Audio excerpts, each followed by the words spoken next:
Good evening, everyone. Welcome to the October meeting of the Central Pennsylvania World War II Roundtable. My name is Terry Hartzell. I'm the Vice President of the Roundtable. And I'd like to start things off with the Pledge of Allegiance. And this evening, I have a special person to lead the Pledge of Allegiance. It's Eagle Scout candidate, Christopher Adam.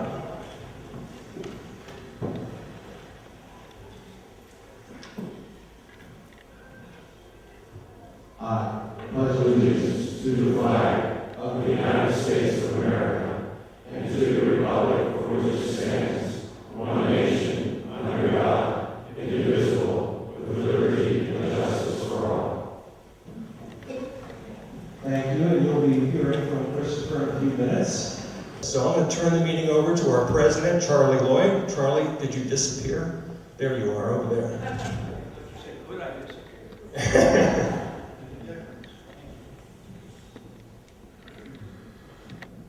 Jerry came to me a couple of weeks ago and he said, "You went around like a deer in the headlights. Can I help you out?" I said, "Oh yeah, you can." He's done a great job. Thank you, Jerry. I appreciate that very much. I got a call from Anita. I don't see her.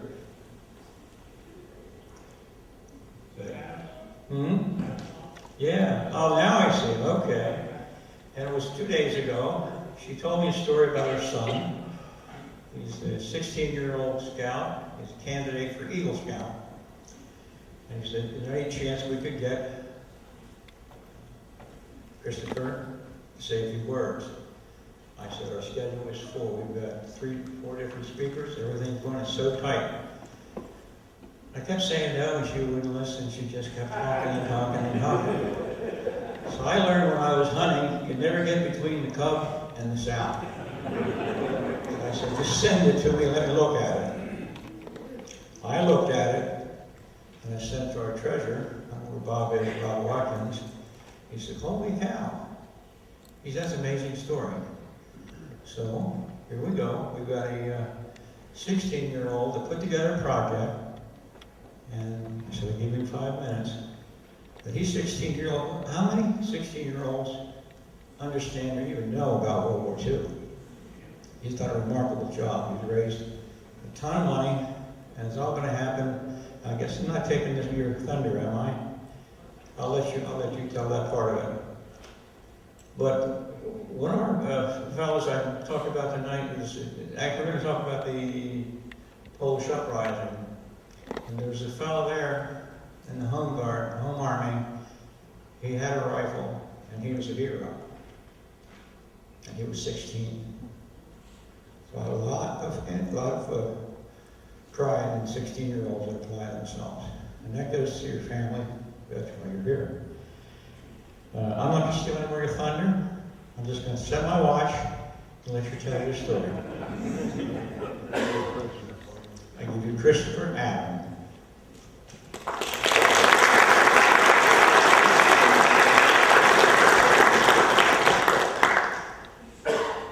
Before I get started, Charlie, thank you very much for letting me come up here and speak tonight. I'm honored to be here. I'm very humbled. Thank you guys very much for all your service, and thank you very much for the time, so I'll be quick. My name is Christopher Adam. I'm an Eagle Scout candidate from Mechanicsburg, Pennsylvania. I'm 16 years old, and I attend Trinity High School as a sophomore. I would be playing track and football, but this year I gave those things up to work on my Eagle Scout project. So, before I get started talking about what my project is, 2 years ago, end of my 8th grade year, my teacher asked everyone in the class who knew what D-Day was to raise their hands. In my honors history class, I was one of 3 out of 25 people in my class that knew what it was, and I used this as kind of a primer to start my Eagle Scout project.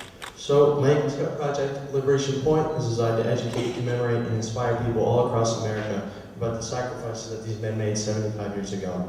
The centerpiece of my project is going to be 2 statues cast in bronze. They're going to be hanging behind a hedgehog anti-tank obstacle barrier. Things out of order. It's going to look like that. The one guy on the ground, one guy standing up.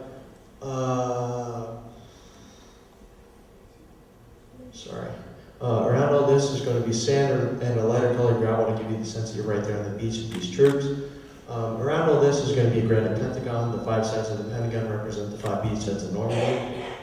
Following this is going to be 7 educational boards and a concrete walkway. So obviously you can walk around and get a full 360-degree view of the park, but also so you can learn about what D-Day was, how it came together, and how everything happened. Around all this is going to be 4 trees and 4 benches representing the 4 main attacking countries of the invasion.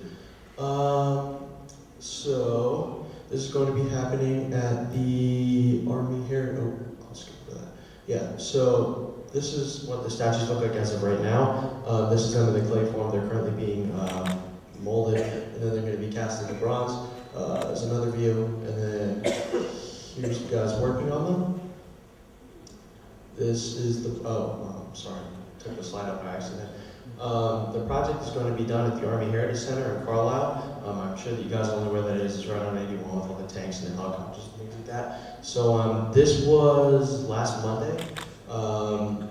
This is day following, and then I was just there today. I forgot to update this, but they have the concrete forms, and the concrete is going to be poured tomorrow, so things are coming along very nicely.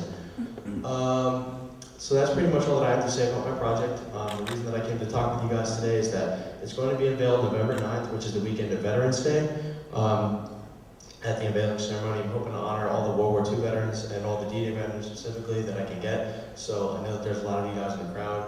If you could talk to whoever could take you, or if you could drive yourselves, make it, that would be absolutely fantastic. The event is open to the public, but again, honoring the World War II veterans is kind of the main thing that I'd like to do. If you're a World War II veteran, just RSVP to my mom. I'll leave a bunch of sheets with Charlie in the back. You'll get a free lunch if you come. But yeah, all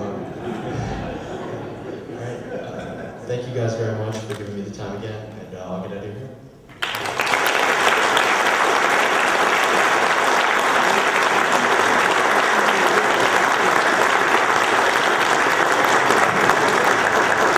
Don't go away. If I said this, you have to stand up here. You're not getting away. I actually think you did a really good job. How about you, people?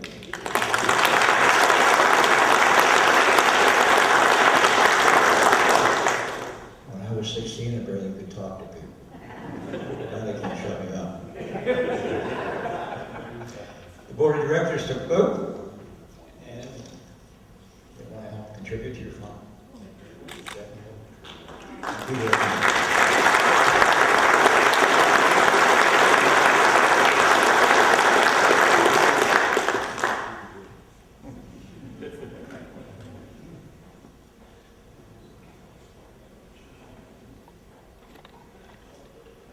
All right, time to move along here.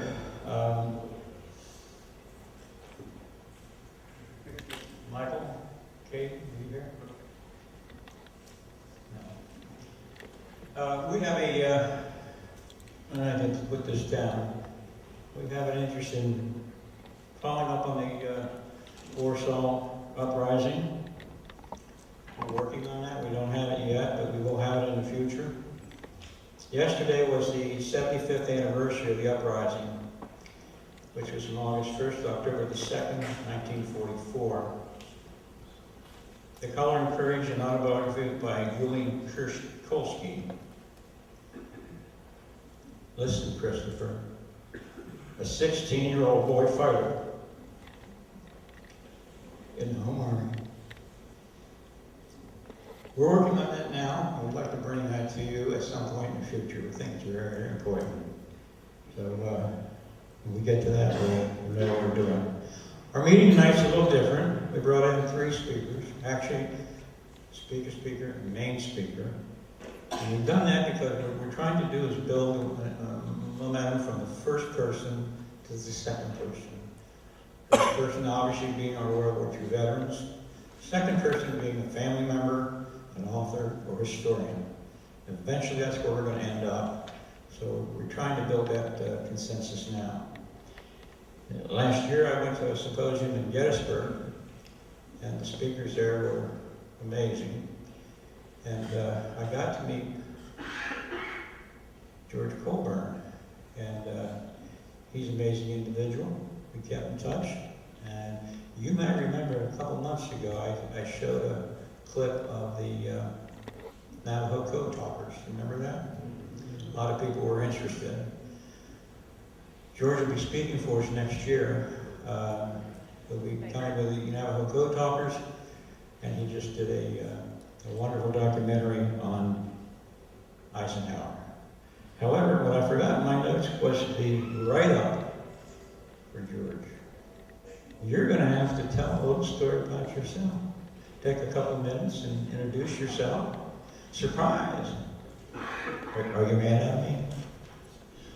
I guess you damn boy. Is there? Anyway, everyone, I'm George Colburn. I'm very happy to be here. I've heard about this group since the time of that Gettysburg. It was a symposium on D-Day, and I showed a bit of my new film. Immediately thereafter, Charlie and a few other people wearing those blue shirts came up and attacked me. So, let me tell you, there is a table outside where my wife actually put together a list of all the stuff I've done on Eisenhower over the last 30 years. I can't believe I'm saying that, but it's true. I have done only one program on World War II. It was a narrative history. It was done in the mid-1990s. It appeared on Disney and on History Channel. I don't like to talk about that because it was a 75-minute program on Disney and a 45-minute program on history with all those ads. But in any event, that show was done. I interviewed really an incredible number of veterans who were with us in the mid-90s. The new program is analytical. They're going to come back from the show of 20 years ago, and it is going to be intercut with commentary of tough scholars who have written about Ike in World War II. So you'll see all the bumps in the road, the Eisenhower decisions that were good and bad. It's kind of a prequel to my shows on Eisenhower as president, because he decides to run because he knows he has his hero status going for him. And the GIs did all vote for him, and he won easily, as you know, and he started his secret war. That was a 2-hour television special on public television. I have a few tapes out there if you're interested, discs, DVDs out there, or you can sign up for that one, or you can sign up for the new one. So one of the things I'm anxious to do to show you as we come up to the 75th anniversary of VE Day is you will get an advanced screening here. It actually will make its public debut on the evening of 75th anniversary. It will be on in Washington, D.C. You're all aware what they're building in D.C. regarding Eisenhower, right? Right? Everybody know? $160 million memorial to Eisenhower. When I started working on him 30 years ago, he was ranked, I think, 23rd. That historians like myself ranked him 23rd in the sequence of presidents. He is now ranked number 6, and he's going to be the last president on the mall with his own memorial. It's been quite a ride watching history change as the records became available. So there's that, and then Giant Hero, Supreme Commander. And then in the Pacific, I've had the privilege of getting to know Navajo Code Talkers, who were in every landing in the Pacific, starting on Guadalcanal. And I'm an independent producer. I don't work for anybody. And getting funding for the Code Talkers was extremely difficult. And then finally, the state of New Mexico passed a special bill, and I was off to the islands. We went to 5 islands with 6 code talkers and 6 members of their families who were from a younger generation. So, very different than my Eisenhower show.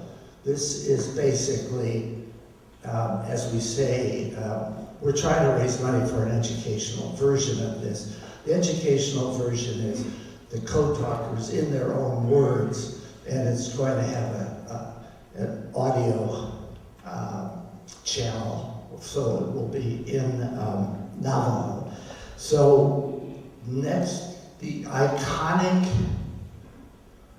what can I say, the iconic image of victory in the Pacific is the raising of the flag, Mount Suribachi, Iwo Jima, on February 23rd of 45. And it is the moment when the Marines and the U.S. military realized what an asset the Navajo code was. And I think you all are aware that Navajos were illiterate in their own language. Their language was not written, only spoken. And they were an enormous advantage on the front lines in the Pacific. So we have, that show is done, and I'm not sure, but I said I'll come back and show it here maybe during that awful, bloody, horrific battle, 75th anniversary of the Battle of Iwo Jima.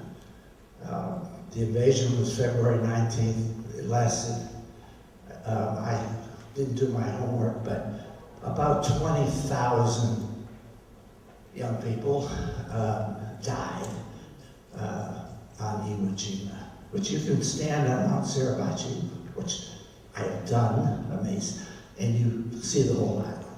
It's that small. It's like looking out of your back door window. Anything else you want me to say? Okay. Well, thank you for the service of all these men and women here. I must say, I was very strategically born, being too young for World War II and too old for Vietnam, so I did not serve, but I certainly admire your service to the country. And these examples, I'm mentioning Dwight Eisenhower and the Navajo Code Talkers, Supreme Commanders, a couple of them made corporal who stayed in after the end of the war, but the extreme nature of heroism in World War II was quite spectacular in my point of view. So I'll see you next time around.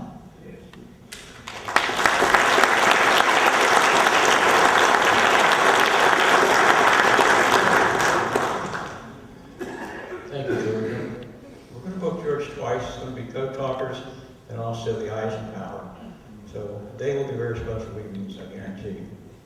We also have a special couple with us tonight you've met before, who pulled my butt out of a fire when I tried to do a presentation of our Hank Hine. Remember Hank, B-17 bomber with 58 missions in a B-17 and 64 in a B-29.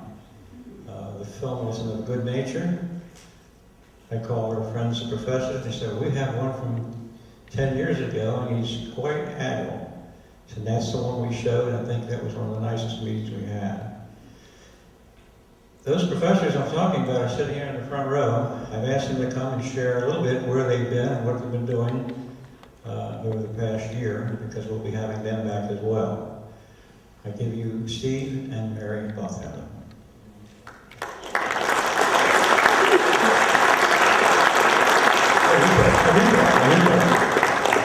Well, yeah, we gave a presentation here in May about our research. We've now got 344 interviews with World War II veterans, and we're always looking for more. So those of you in the audience that we haven't interviewed, would you consider talking to us? costs you nothing, and we use your interviews in the courses that we teach at the University of Delaware. So the most recent, we haven't done any in September because it's the start of the school year, we've been really busy. But the last ones we did were in France in August. We had some interesting people. We had, I think some of you know this, on Sword Beach on D-Day, since we're talking about D-Day, there were 177 French naval commandos who landed ahead of the British. Well, there's only 3 left alive, and we found one and we interviewed him. And he lives actually maybe no more than a mile from Sword Beach. So that was one of the interesting things that we did. And then we found 2 French women who'd been in the resistance who had some extremely interesting stories to tell us. And then oddly enough, we had tracked down a Penobscot Indian who had been a medic in the 1st Marine Division. I'm sorry, pardon me, 1st Infantry Division. I'm sorry about that. Yeah, 1st Infantry Division in the 1st wave at Omaha Beach. And I'd written to him, I don't know, I can't remember what it was, and never got an answer. And I wrote him again, never got an answer. And then 3 weeks later, I get an email from France, from a woman living in Normandy saying, he's retired here, he's living with me. So that's what prompted us to go and interview him, and then we got these other 3 interviews. So that's what we've done lately. We've got interviews every weekend through about the middle of November, but we're always looking for more. So if you have any interest in recording your story and having it for students at the University of Delaware, we'd very much like to talk to you. Okay?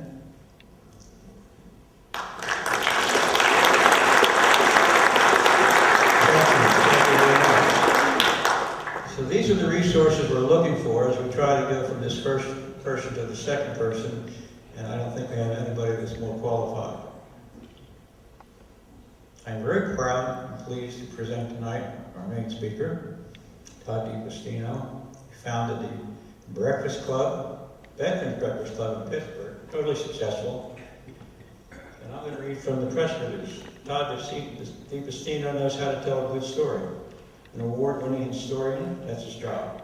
But for the past decade, he's been focused on listening and the stories he's heard. Some beautiful, some heartbreaking, others gut-wrenching. Are all largely about war. Todd is the founder and executive director of the Veterans Breakfast Club. It's 501c3, like we are, dedicated to gathering veterans of all eras and all generations to share their stories and service with the public. Over 30,000 different people have participated in his World War II stories. 30,000, think about that. He's the author of an award-winning book, which I saw out there, and I'm going to buy one because I don't have it. That is Bill Maudlin, A Life Up Front. Biography of the cartoonist, and 6 other books. He has a PhD in American history from Yale University. He's taught at several places, including Waynesburg University, where he won the Lucas Hathaway Award for Teaching Excellence. He lives in Pittsburgh with his wife and 2 daughters. We're thrilled to have you, buddy. You're on. Thank you.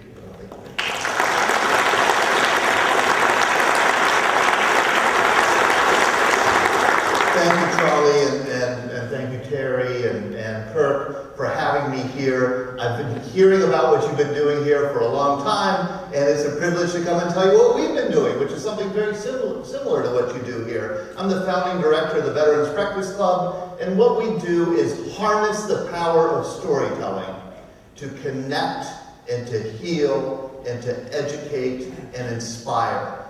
Mary and I were just talking, there's nothing like a story. To take something large and overwhelming like World War II, the largest event in human history, but a story makes it real and relatable. And a story can also take something abstract and difficult to understand, like the problem of veterans reintegration, and it brings it down to earth, and again, makes it kind of real and relatable. And so what we like to say that we do is we create communities of listening around veterans and their stories through public storytelling programs.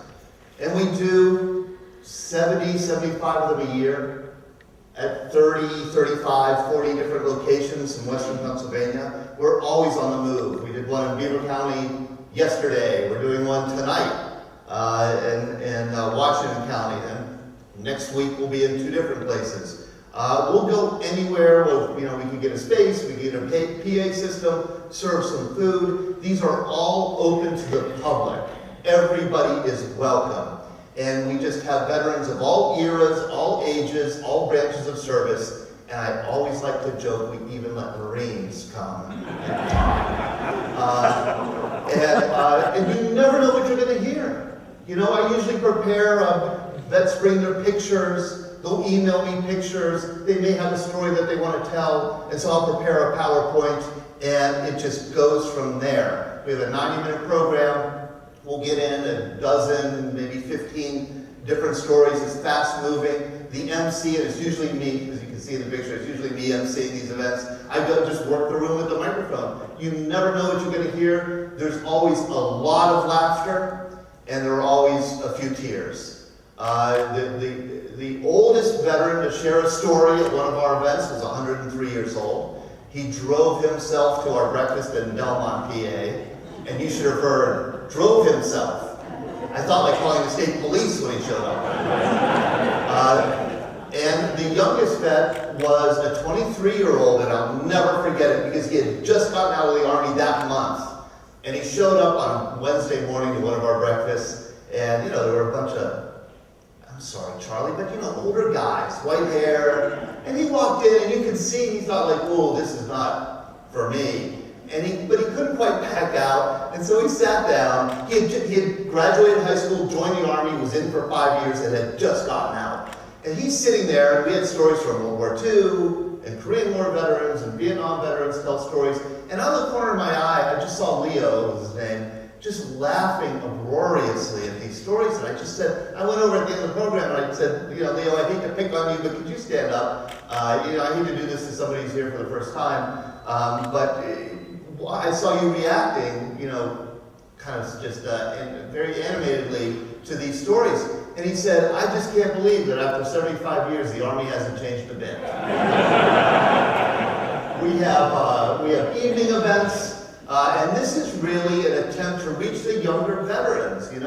We started in September of 2008 with 30 World War II veterans in the South Hills of Pittsburgh. The second time we had an event, 60 people showed up because they heard that these veterans were going to be sharing stories. And it just grew from there. But we weren't reaching the younger vets, the vets who served since September 11, 2001. And I did a lot of research, and I found out that they're not coming to breakfast on a Tuesday morning or a Wednesday morning because they have something called a job. I feel very sad. I don't have one of those. I feel very sorry for them. So we started holding events on a Thursday night, on a Saturday afternoon, Sunday morning to get them and their families out. And boy, they have stories to tell too. And I think it's really important we hear their stories. Because unlike when I was growing up, or many of you were growing up, where your father was a veteran, your next door neighbor was a veteran, your uncles were all veterans. There are fewer veterans today than there were 30 or 40 years ago, much fewer. And as you know, less than 1/2% of our population serves on active duty in the military, which is the smallest percentage since Pearl Harbor, before Pearl Harbor. So it's easier to go through your daily life without thinking of the wars that we're fighting and the men and women who are fighting them and who are serving our country. And I think young veterans especially feel increasingly disconnected from the civilian population. And I think that's not healthy for them. It's not healthy for us. And it's not healthy for us as a democracy. So, we really want kind of non-veterans to come to these events and share their stories. We record these events.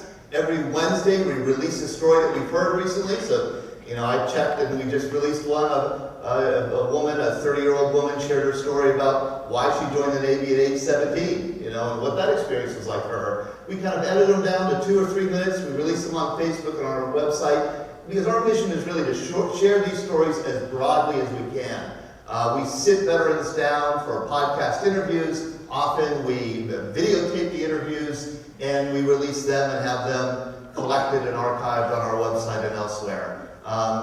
So our goal is to really get these stories out there. We also do travel with the superb and excellent Laura Pasolello at Dog Tag Tours, who helped to crafted for us really this itinerary. We went to Vietnam last year with 7 Vietnam veterans and about 10 others, and traveled the length of the country. We did the World War II battlefield tour in Europe last year, and then we do a lot of motor coach travel, overnight travel nearby to kind of, again, kind of jog veterans' memories, get them sharing their stories, and getting other people to be there to listen to them. We release our schedule several times a year. This is our newsletter. This has our schedule through December. If you are in Western Pennsylvania, we'd love to have you. Any event, any time. You can pick one of these up if you want to send me an email. You can, let me know your address, and I'll make sure that we send this to you when the new one comes out for next year. I think it's really important that non-veterans come to our events. It's the non-veterans who really make it, I think, special. The veterans will come and talk to each other. The trick is getting them to talk to us. I'm not a veteran. I don't come from a military family. I never lost anybody close in war, and I will absolutely admit, and I've said this often, that for me growing up, Memorial Day was a 3-day weekend. What did I know? I really knew nothing about what war was like, let alone even what serving the military was like. And it was only through my work as a historian, I've taught and written history for many years, that I really even began to know, to understand, and be fascinated by this very special experience that veterans have of serving in the armed forces. There's no equivalent in our civilian world, or hardly much of an equivalent. It's a special, almost sacred time in a person's life. And I learned that by writing this biography of Bill Mauldin. Some of you are old enough to remember who Bill Mauldin was. He was once a household word. He's no longer. He was a cartoonist in World War II. He was a GI in the 45th Infantry Division, a rifleman who was plucked from his division because he was a fantastic cartoonist. Very funny, capturing what the life was like up front, on the front lines of Europe. And he was put on Stars and Stripes, which had the largest circulation of any newspaper in the world at the time. He became the youngest Pulitzer Prize winner in history, and he still is. He came home, this is a guy who had left home at age 14, and this is what he looked like in the war. He left home at age 14, never graduated high school, joined the military before Pearl Harbor because he needed 3 meals a day, and his coat was wearing thin. He shipped overseas with the 45th Division, was in North Africa, Sicily, southern Italy, northern Italy, went into France and Germany. And when the war was over, he had survived. Here he is one of his iconic characters, Willie, of Willie and Joe. Those were his 2 iconic dog-faced characters. They come home from war. He's a millionaire and a celebrity, and his whole life falls apart. It's just a fascinating story. And his cartoons were, what Mauldin did is he did what Ernie Pyle did in words, Mauldin did in pictures. And I've only known Mauldin because as a kid, it was a vague memory of every year Charles Schulz would do his Bill Mauldin tribute for Veterans Day. Charles Schulz would put Snoopy in his World War II, garrison cap or his World War I flying ace outfit, and Snoopy would go and quaff a few root beers with Bill Mauldin. Interestingly, Schulz would always send this original to Mauldin, and Mauldin would just put it in a room. Mauldin had a bad habit of not opening his mail for many years. Would put it in a room, so he didn't understand that Schulz was doing this tribute to him every year. And finally, when he caught on, he said, "Schulz, why do you do this?" And Charles Schulz said, "You were my hero. I was a machine gun squad leader in France and Germany. I look forward to your cartoon almost every day in Stars and Stripes." Schulz did 10,000 Peanuts strips, 10,000 of them, from 1950 to 2000, to the year 2000. He never allowed anybody to do nobody's artwork ever appeared in any of his cartoons. He lettered all the letters himself. He never had an assistant do anything. This is the only cartoon Schulz ever did with somebody else's work in it.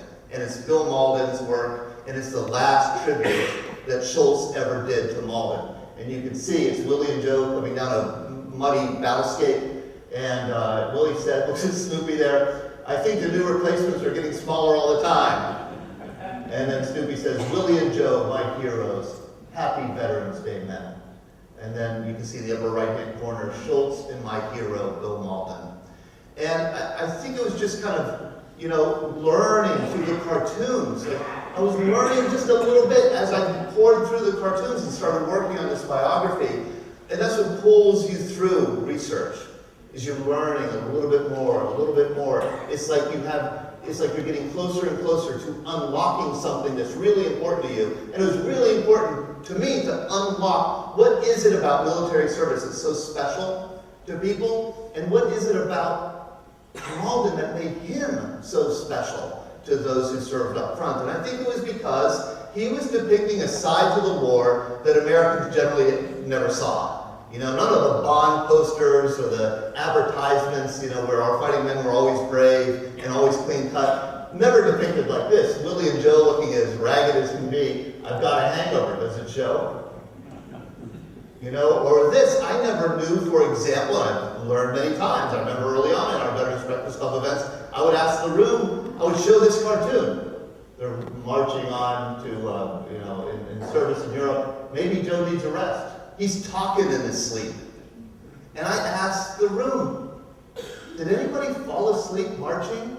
Oh my gosh, the hands went up. Not only in war, but in like basic training, in boot camps. And like, yeah, it's not really sound sleep, but you close your eyes for a little bit and you know, bump into the guy in front of you. I think one of the fundamental truths about war that Malden showed that other people really didn't show was that one aspect of military service, one of the great sacrifices that the servicemen and women make when they join the military is not just exposing themselves to danger, not just leaving home, but it's like the fundamental discomforts that you live with day after day after day, and even indignities that you have to endure day after day. And I think this kind of captures it. Wish I could stand up and get some sleep.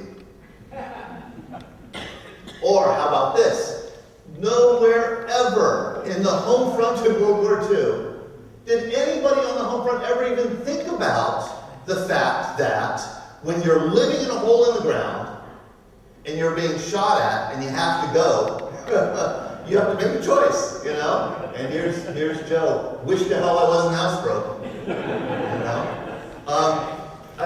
Just when I was starting to learn about Malden and starting to explore the idea of a biography, Malden suddenly appeared in the news because he was dying. Here he is in a Southern California nursing home. He had gotten into an accident. He had Alzheimer's. He wasn't speaking, wasn't really acknowledging, he didn't seem to recognize his friends or family anymore. But a GI named Jay Grunfeld, an old World War II veteran, heard that Malden was ailing, came to visit Malden, and Malden's eyes lit up, and he spoke for the first time. Jay asked him, Jay kind of shared some cartoons, shared his story. Malden just stared at him intently, listening to the story. And then Jay said, Bill, would you like me to come back sometime? And Bill said, yes, please. How powerful is that? That probably the last thing Malden remembered were his comrades from World War II, not his family, you know, not his friends. Jay went around to legions, kind of encouraging veterans nearby to go visit Bill Malden. If you respected his work in World War II, go pay him a visit. They lined the hallways, often wearing their old caps or jackets with their scrapbooks that they had, clippings of cartoons that meant a lot to them. ABC News and other outlets kind of started a letter writing campaign for Malden. Here's Bill's son Nat reading a letter, one of the letters. Invited people, if you remember Malden in World War II, if you're a World War II veteran and you want to say thank you to Bill Malden, now's your chance, write him a letter. He got 10,000 cards and letters in 30 days. By the time he died in January 2003, there were so many bags of letters, the family couldn't even open them up and read them all. So what they eventually ended up doing was putting them all in boxes and shipping them to me, and I opened them. And there have been exhibits nationwide of these letters because they're that wonderful. And I'll never forget, one in particular, it had been opened. Nat sent it to me because the family had opened it up. It was a guy who said, I was in World War II, I was in Italy, I had spent weeks or days with my feet submerged in water, and science still hasn't figured out why we can't have wet feet, but we cannot. It does bad damage to your feet. And he didn't end up getting his feet amputated, but it came close. His feet gave him problems all the time. And he said, Bill, I'll never forget when I saw this cartoon. I was so grateful to you for letting people know what we were enduring here in Italy. And here it is. Here's Willie with his arm around Joe. And he says, Joe, yesterday you saved my life, and I swore I'd pay you back. Here's my last pair of dry socks.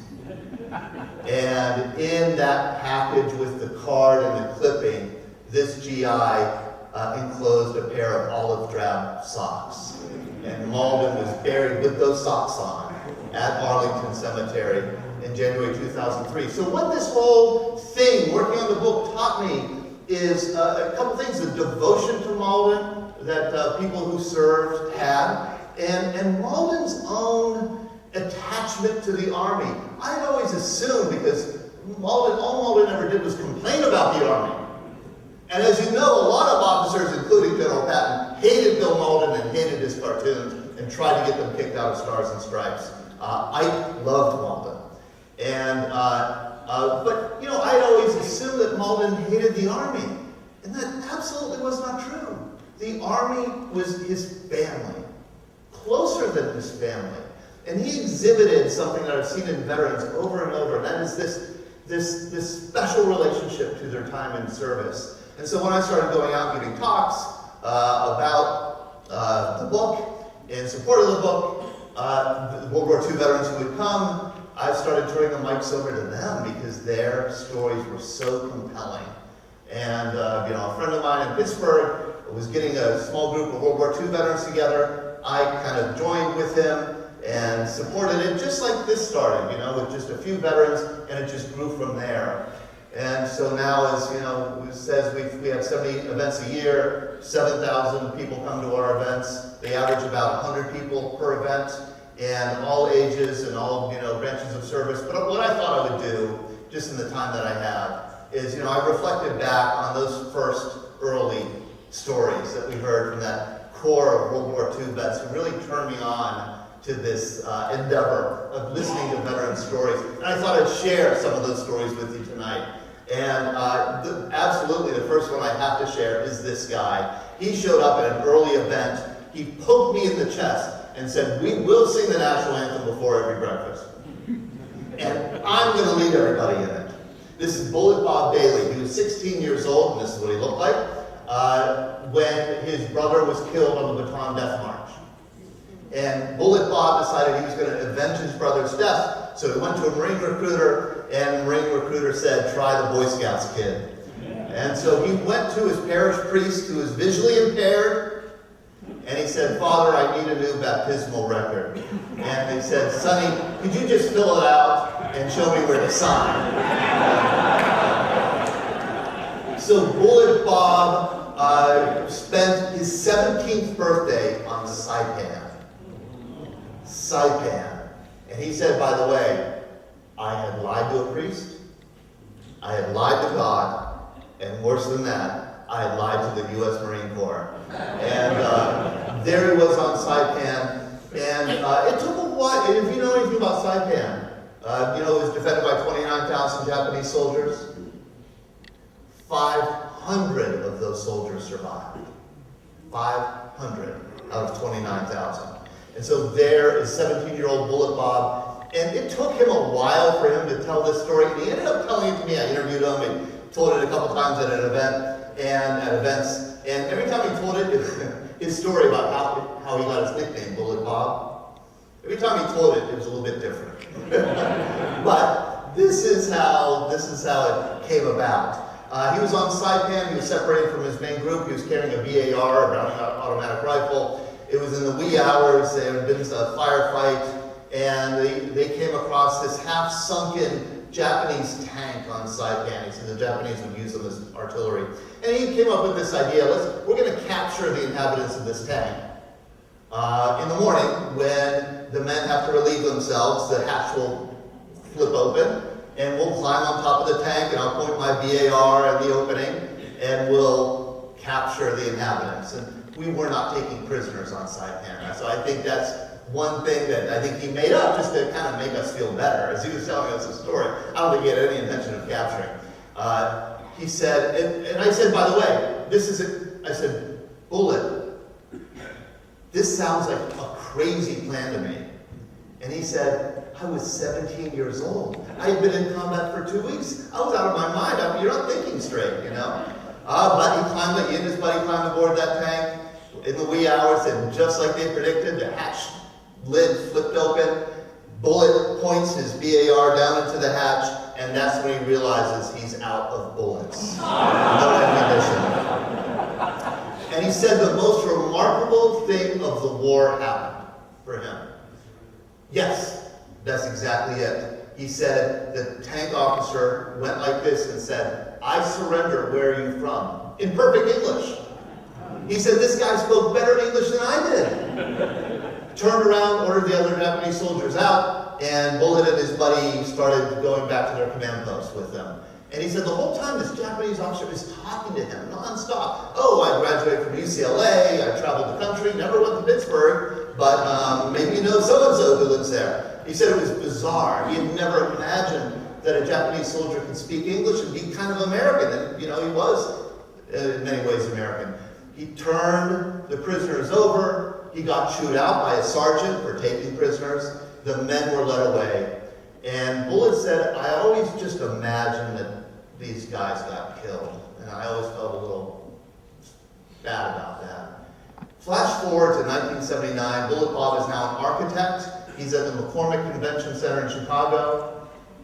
A man from the Panasonic booth makes a beeline towards him and says, you took me prisoner on Saipan in 1944. Norm Waldman was another one of our early veterans. He was in the 82nd Airborne Division. He jumped, one of those intrepid men who jumped in the wee hours of D-Day, June 6, 1944, 20 miles off target. He was surrounded by Germans with his machine gun squad. One member of his squad was killed. Another was blinded. Norm was badly wounded. This is what Norm looked like at the time.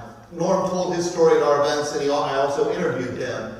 And I know some of you were in the Airborne, and I gotta say, when Norm was telling me Airborne stories, like before they got into combat, what they were doing in bars and fights that they were, I felt like I wasn't old enough to hear these stories. But they were fantastic. He finally, after 5 days, he surrenders. He's put into a boxcar, traveling en route to a POW camp.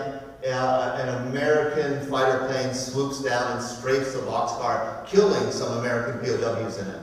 They land at a POW camp, and Norm's story is funny. His whole affect, his whole face and voice changed when he told his story and he got into the POW camp.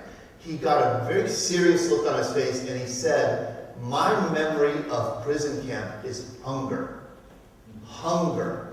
He said, I was hungry all the time. I did desperate things for more food. He said, he said, I escaped, and he did. He escaped with a fellow prisoner, a Cajun from Louisiana. They submerged themselves in a latrine receptacle all the way, and then went out another exit and into a sugar beet field, dug up sugar beets, took a bite, and learned in that instant that you cannot eat a raw sugar beet. They got captured, brought back to the prison camp. He said the guards were largely kind. They were World War I veterans, older guys. So this one guy was missing an arm, had lost his arm in World War I. And he said to me in German, because Norm spoke a little German, he said to me, you dumb American, why don't you volunteer to be a prison laborer? You'll be paid prison wages, and you can buy all the food you want. So that's what Norm did. He volunteered to be a prison laborer. They put him on a train, and they sent him to the one city in Germany that had not been bombed, where he was building refugee housing, the city of Dresden. He arrived 2 weeks before the firebombing. Norm, and many other American POWs at Dresden, Kurt Vonnegut being one of them, happened to be in bunkers that were deep enough, and they survived. They emerged to a charred city, and he said our job became retrieving the dead. And he said that the worst part of it was there was nothing to eat. He said we were hardly guarded. They had built very flimsy barracks where 50 of us or so would live, open windows. This is in the winter. And we were given about 2 hours a day just to scrounge for whatever we could pick. And he said what we could pick were weeds and grass. And we boiled them in salt water and ate it. And he said, and we were slowly starving to death. The only ones who survived, he said, were those who caught sparrows. And I said, oh, how did that work, Norm? And I'm glad you all ate dinner. He said, well, a sparrow would fly into the bunkhouse and you'd grab it. You'd rip off the head, rip off the feet, pluck as many feathers as you could, gut it with your fingers, and then pop it in your mouth. Yes, that's the look that I gave him. I went, oh, Norm, that's gross. Why didn't you put it in that boiling salt water? And he looked at me, and I get this look a lot. Like, this look is, you're a nice guy, but you may be the dumbest person I've ever talked to. He said, there are 50 guys trying to take that bird from you. You've got to get it in you, before they get it. That's what hunger does. That's what hunger does. He said they got liberated by the Ukrainian Red Army. They gave them a machine gun and a rabbit hat. And he said all we did was execute SS. This is the last fighting on the Eastern Front. And he said, it was just awful, but they were feeding me, and I did anything that they told me to do. And then he told a wonderful story at our event about how he tied rags around a horse's hooves and took him down a street in Budapest, got to an American mission, and then finally got to American lines. A month later, he came to another one of our breakfasts after he told this very dramatic, wonderful story. And he raised his hand and he said, I have an admission to make, a confession to make. I want to correct the story that I told last month. And I said, okay, Norm, you have the floor. He said, I went home after telling that story and I thought, what the hell, I'm 88 years old, I might as well tell him the truth. He said, in the Ukrainian Red Army, women served in combat. And I had a thing going with Olga. And as the war was coming to an end, Olga was talking about how she and I were going to move back with her parents in Odessa. He said, I was really escaping Olga when I escaped the Ukrainian Army. One of the oldest veterans to share a story is this guy, Bernie Cano. Bernie died the day after President Obama gave him an award for being the oldest living Eagle Scout. Christopher would love this guy. Bernie was so old. Bernie came to me and he said, you keep having the young guys talk.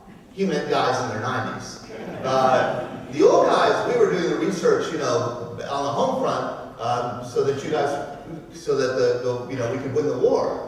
Bernie was so old that he remembered being bombed in Newcastle on Tyne in England by these things, Zeppelins, German Zeppelins in World War I. He was so old that for his Eagle Scout project, in 1928, as a 16-year-old, he drove this REO Speedwagon, and there's Bernie, the shortest guy in that lineup, from Manhattan to San Francisco on the Lincoln Highway. He told this to me in an interview, and I think I did not react with appropriate admiration for that achievement. And I think I was thinking, what the hell, I could drive across country. And he said, yeah, but there weren't roads. There weren't gas stations. There weren't hotels. We had to knock on farmers' doors, to sleep out at night. He was so old that by the time Pearl Harbor came around, he was already a professor of metallurgy at Columbia University.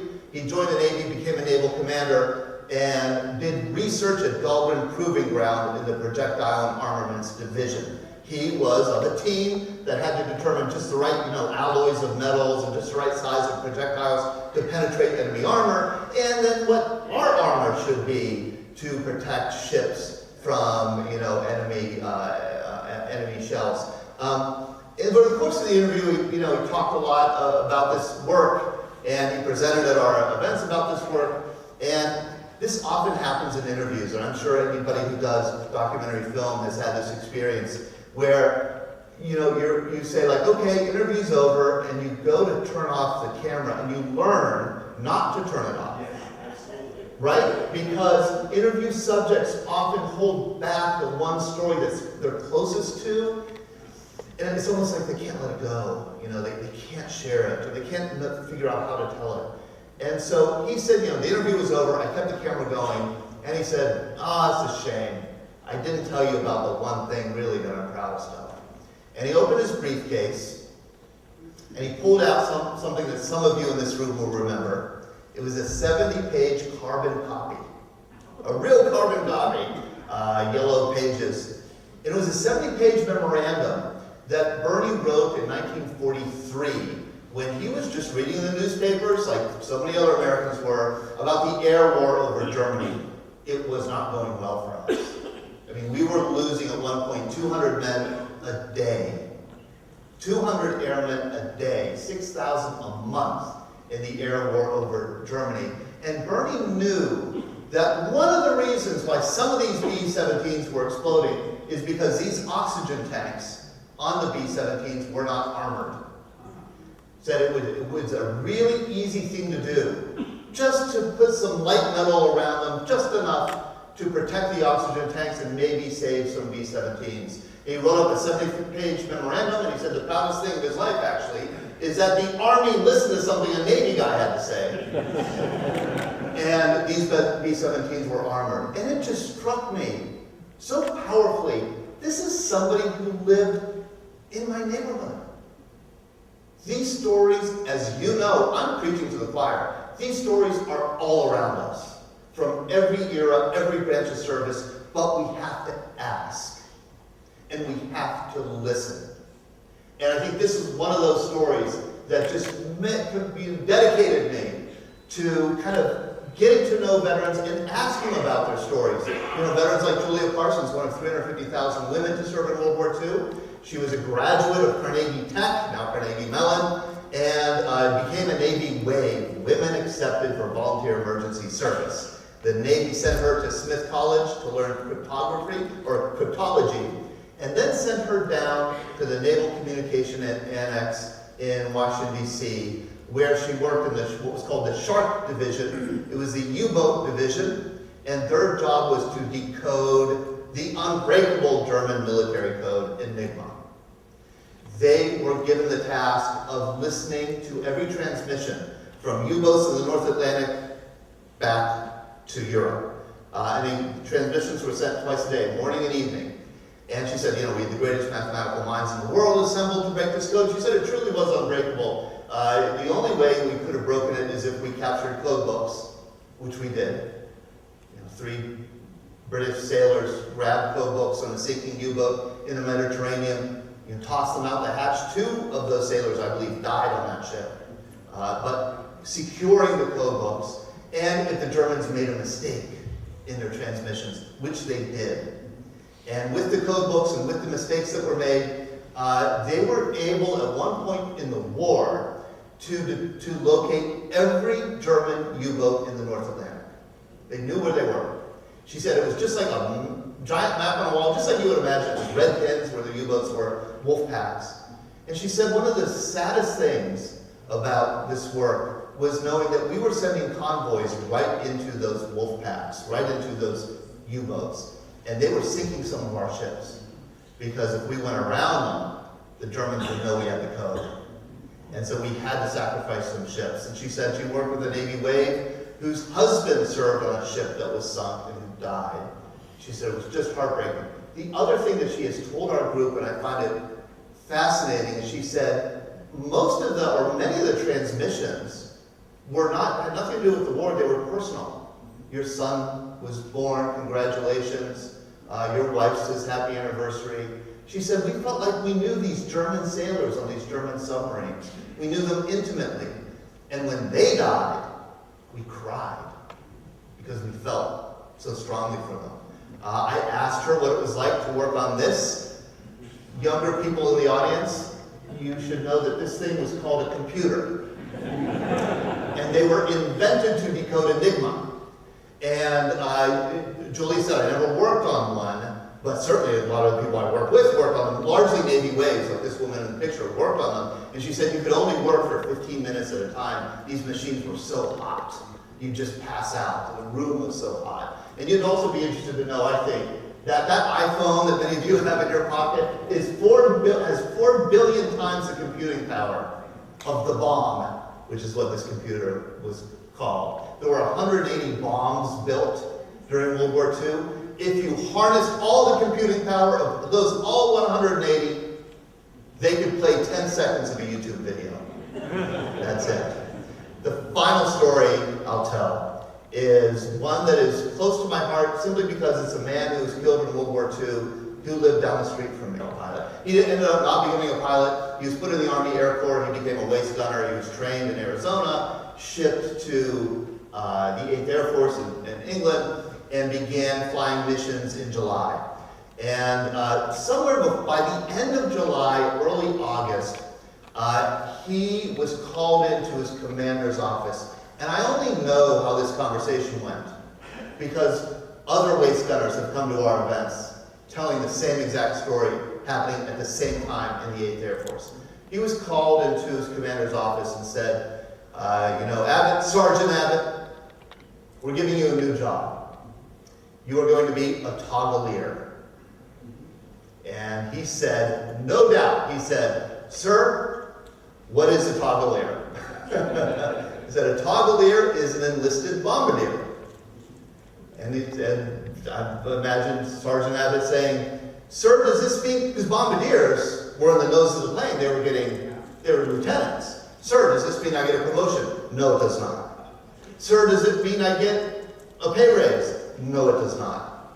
Sir, does it involve training? 10 minutes.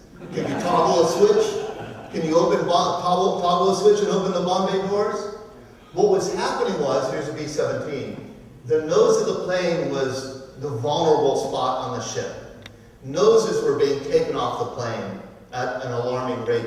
We were losing navigators and bombardiers who sat in the nose of the B-17. We ran out of bombardiers.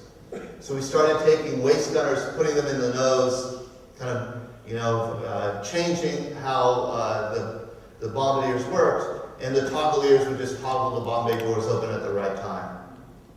On October 15th, 1944, in a mission over Cologne, his ship went over Cologne, dropped thousands of pounds of ordnance, on Cologne, and as you can imagine, surged upwards after losing all that ordnance. And just as the plane about reached the apex of its surge upwards, and German anti-aircraft shell exploded right outside the nose of the plane, killing George Edward Abbott instantly.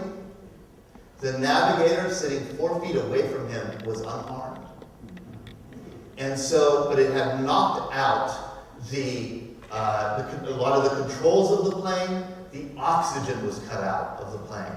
This was a badly damaged plane. And so the crew, the pilots, had the presence of mind to lower the ship below 10,000 feet so they could breathe. Actually, they flew about 2,000 or 3,000 feet over the ground. And they couldn't see out the front, and a lot of their controls were not working.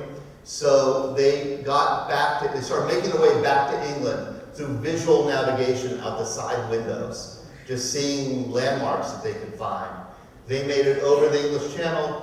They started coming into their base. The people on the ground at the air base said that they heard the plane long before they ever saw it. Because without a nose, with the nose blade over the cockpit, it was like a giant whistle as it came in. The plane landed, and this is what it looked like.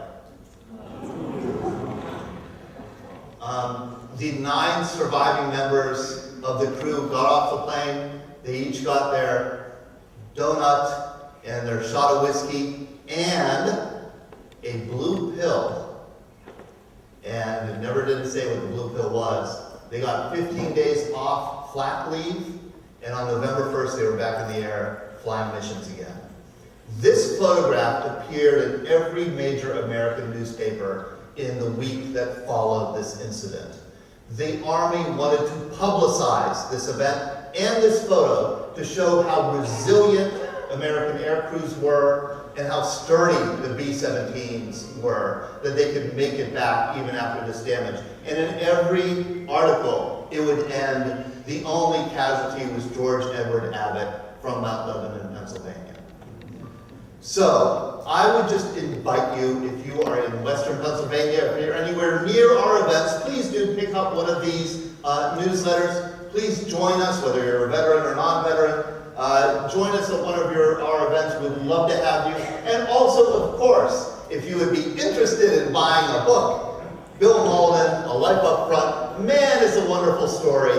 And it's $20, and I'd be happy to sign it for another $50.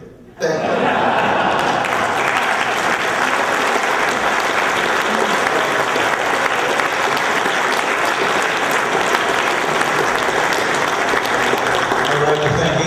Speakers tonight for coming and sharing their stories with us. I have 5 buses.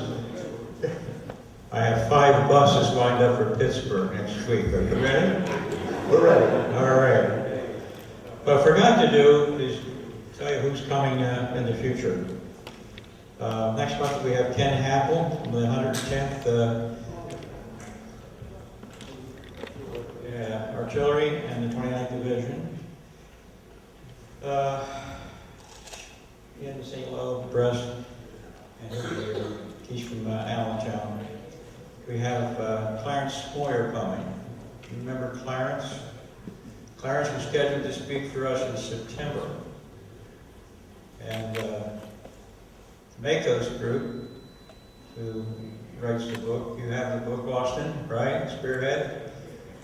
Said he won't be making it. He's going to Pentagon, and they award him 58 or 68 years later a Gold Star, a Bronze Star, yes. And then he went to the White House.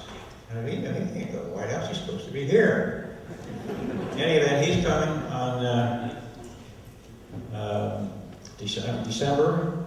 And then also, one of the fellows that spoke, George, with you in Gettysburg last year, Dr. John McManus. He wrote the book, The Dead and Those About to Be. He's a nationally known author, and he'll be here in January. Thanks to our speaker chair. Where's our speaker chair? Chris, thank you, Chris, for arranging that. It's a very, very important thing to do.